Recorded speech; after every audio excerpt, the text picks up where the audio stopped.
Assalamualaikum warahmatullahi wabarakatuh. Selamat pagi dan selamat datang kembali para peserta didik baru di kegiatan MPLS tahun 2001 ini. Pada hari kedua, kembali lagi bersama Bu Salsya.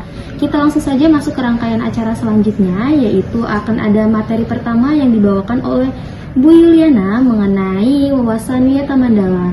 Jadi apa sih wawasan Wiyata Mandala itu? Nah, langsung saja saya persilakan kepada Bu Yuliana untuk menjelaskan. Selamat menyimak.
Saya di sini akan mengisi materi yaitu wawasan Wiyata Mandala. Pengertian wawasan Wiyata Mandala. Wawasan berarti pandangan, tinjauan, konsepsi, cara pandang. Wiyata Mandala pengajar yang berarti juga pendidikan. Mandala berarti lingkaran, bundaran atau lingkungan. Wiyata Mandala berarti lingkungan pendidikan tempat berlangsung proses belajar mengajar. Jadi, dapat disimpulkan, wawasan Wiyata Mandala adalah cara pandang sekolah sebagai lingkungan pendidikan dan pembelajaran. Wawasan Wiyata Mandala istilah kita kenal 7K, yaitu pertama, K yang pertama keamanan atau kenyamanan, K yang kedua kekeluargaan, K yang ketiga kedisiplinan, K yang keempat kerindangan, K yang kelima kebersihan, K yang keenam keindahan, K yang ketujuh ketertiban. Kompeten, peran wawasan Wiyata Mandala. Peran kepala sekolah, yang pertama itu peran kepala sekolah, berwenang dan bertanggung jawab penuh terhadap penyelenggaraan pendidikan di lingkungan sekolah. Kepala sekolah dihormati dan berwibawa, artinya siapapun yang berkepentingan dengan sekolah harus melalui kepala sekolah. Kedua itu peran guru. Peran guru menjunjung tinggi martabat dan citra guru dengan sikap dan tingkah laku, menjadi teladan di masyarakat. Guru mampu memimpin baik di lingkungan sekolah dan di luar lingkungan sekolah. Peran civitas akademika. Tata usaha sekolah harus mendukung kepentingan administrasi dalam rangka proses belajar mengajar di sekolah. Perangkat sekolah yang lain seperti pegawai, satpam, tukang kebun, piket, dan lain harus melaksanakan hak dan kewajibannya sesuai bidang tugas masing-masing. Peran murid. Menaati tata tertib yang berlaku di sekolah tanpa kecuali. Hormat dan sopan kepada guru dan warga sekolah yang lainnya. Hormat dan sopan kepada teman yang tekun menyelesaikan tugas yang diberikan oleh guru. Menjaga nama baik sekolah dan keluarga dimanapun berada. Peran masyarakat sekitar. Mendukung program kebijakan sekolah dalam rangka memajukan proses belajar dan mengajar. Dan memberikan saran dalam proses belajar dan mengajar, ikut menjaga keamanan lingkungan sekolah, mengadakan kerjasama dengan pihak sekolah melalui komite sekolah. Sekian dan terima kasih materi yang Ibu berikan. Assalamualaikum warahmatullahi wabarakatuh.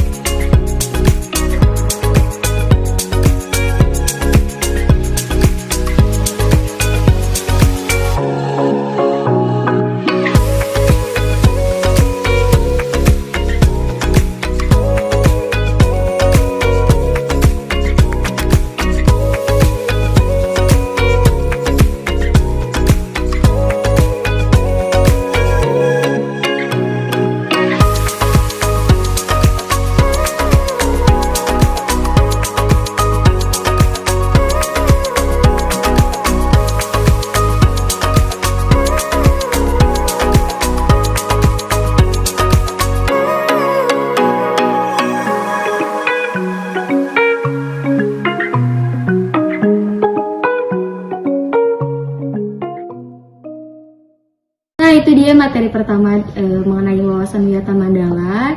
Gimana, pasti kalian sudah paham betul kan mengenai wawasan Wiyata Mandala. Selanjutnya saja, sekarang kita masuk ke rangkaian selanjutnya, yaitu mengenai tata krama yang akan dibawakan oleh Ibu Pesta Natali. Langsung saja kepada Ibu Pesta Natali, dipersilakan. Selamat menyimak kembali.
Saya akan menyampaikan materi mengenai tata krama siswa. Materi masa pengenalan lingkungan sekolah. Tata krama siswa. 1. Pengertian tata krama. Tata krama berasal dari dua kata, yaitu tata yang berarti aturan, norma, dan krama yang berarti sopan santun. Jadi secara harfiah, tata krama mempunyai arti suatu aturan yang menjadi kebiasaan yang mengatur sikap sopan dan santun dan disepakati oleh lingkungan. Yang kedua, fungsi dari tata krama. Tata krama adalah dapat menciptakan kondisi masyarakat tertib, damai, menyenangkan, dan teratur. Karena setiap pribadi selalu menjaga perilakunya dengan menjaga perilakunya selalu baik, karena sesuai dengan norma atau aturan yang sudah disepakati, sehingga selalu berperilaku menghormati dan menghargai orang lain. Bagi siswa, tata krama atau sopan santun merupakan perwujudan budi pekerti yang luhur yang diperoleh melalui pendidikan dan latihan dari berbagai orang dalam kedudukannya masing-masing, seperti orang tua, guru, pemuka agama, dan masyarakat umum, tulisan-tulisan, dan hasil karya para bijak. Yang ketiga, penerapan tata krama. Penerapan tata krama dapat dilakukan di berbagai lingkungan kehidupan, diantaranya di rumah, di sekolah, dan di masyarakat. Yang keempat, contoh penerapan tata krama. Bagian A, di lingkungan rumah. Yang pertama, berbakti pada orang tua. Wajib bagi anak untuk menghormati kedua orang tua, berkata dengan baik, bentuknya dengan menyayangi dan mencintainya sebagai ungkapan terima kasih, dengan cara bertutur sopan, lemah lembut, mentaati perintahnya, meringankan bebannya, dan menyantuni jika mereka sudah tua. Yang kedua, menyayangi saudara-saudaranya, saling membantu dalam hal pekerjaan di rumah, saling berkomunikasi dengan baik, menjaga nama baik keluarganya. Bagian B, di lingkungan sekolah. Yang pertama, berpakaian sesuai dengan jadwalnya. Yang kedua, berpenampilan rapi sesuai dengan tata tertib sekolah atau berpakaian, rambut, dan beratribut. Yang ketiga, saling mengucap salam jika bertemu dengan siswa yang lain. Yang keempat, mengetuk pintu saat masuk ke kelas jika bapak ibu guru sudah berada di dalam kelas. Yang kelima, berbicara dengan bahasa yang baik saat berkomunikasi dengan guru, teman, karyawan sekolah. Yang keenam, mentaati dan mematuhi perintah guru. Yang ketujuh, tidak membuat gaduh di dalam kelas atau di luar kelas. Yang kedelapan, mempersiapkan diri segala sesuatu yang berkaitan dengan kegiatan pembelajaran pada saat atau hari tersebut, misalnya buku, alat tulis, pakaian, dan perangkat lainnya. Bagian C, di lingkungan masyarakat. Yang pertama, bersikap ramah dan santun dengan warga masyarakat. Yang kedua, berperan aktif dan positif dalam dalam kegiatan di lingkungannya. Yang ketiga, berperilaku sesuai dengan aturan yang berlaku di lingkungannya atau dimanapun berada. Demikianlah materi singkat tata krama siswa ini. Semoga bermanfaat. Terima kasih.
Assalamualaikum warahmatullahi wabarakatuh. Salam sejahtera untuk kita semua.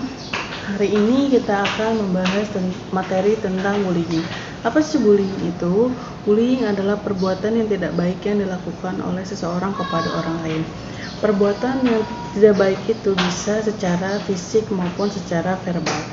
Contohnya secara fisik adalah mendorong, memukul, mencubit, dan lain sebagainya.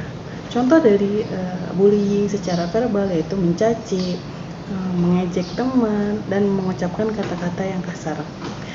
Bullying tidak hanya terjadi kepada orang-orang terdekat, tetapi di zaman yang maju ini bullying bisa terjadi kepada siapa saja.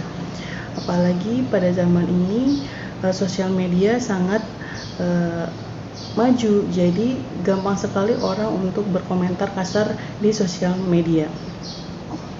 Alasan seseorang melakukan bullying yaitu para pelaku bullying biasanya mendapatkan kepuasan dari menindas orang lain. Ia merasa lebih kuat dan lebih berkuasa karena ada orang yang takut kepada dirinya. Biasanya juga jika bullying terjadi di sekolah, mereka merasa mendapatkan popularitas dari perilaku yang mereka lakukan kepada orang lain. Padahal sebenarnya para pembuli ini tidak disukai oleh orang-orang karena perilakunya yang kurang baik. Apa yang harus dilakukan jika kalian menjadi korban bullying? Yang pertama, temui orang yang kalian percaya. Dan kalian beritahu kepada orang-orang yang kalian percaya tentang apa yang terjadi kepada diri kalian. Jika bullying terjadi di sekolah, kalian bisa memberitahu kepada guru atau kepada teman terdekat kalian yang kalian percaya. Bisa jadi sekolah kalian memiliki kebijakan tentang bullying. Jadi anak-anak yang melakukan bullying itu akan mendapatkan teguran dari pihak sekolah. Jangan takut untuk melaporkan tindakan bullying kepada pihak yang berwenang, karena tindakan bullying ini sangat merugikan kalian dan juga orang lain. Kalau bisa mulai saat ini tanda-tanda bullying yang ada pada dirimu, tunjukkan sifat berani dan percaya agar si pembuli berpikir ulang untuk melakukan tindakan kepada diri kamu. Itu saja yang saya sampaikan. Assalamualaikum warahmatullahi wabarakatuh.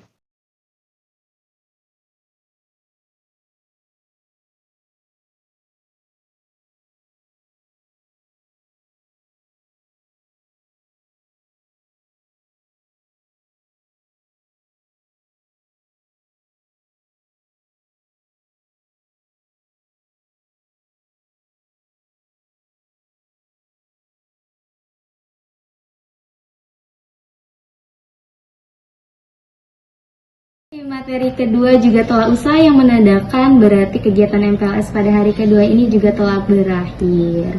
Jangan lupa untuk mengerjakan tugas yang telah diberikan, karena akan ada hadiah-hadiah menarik untuk kalian para peserta didik baru yang aktif pada kegiatan MPLS ini.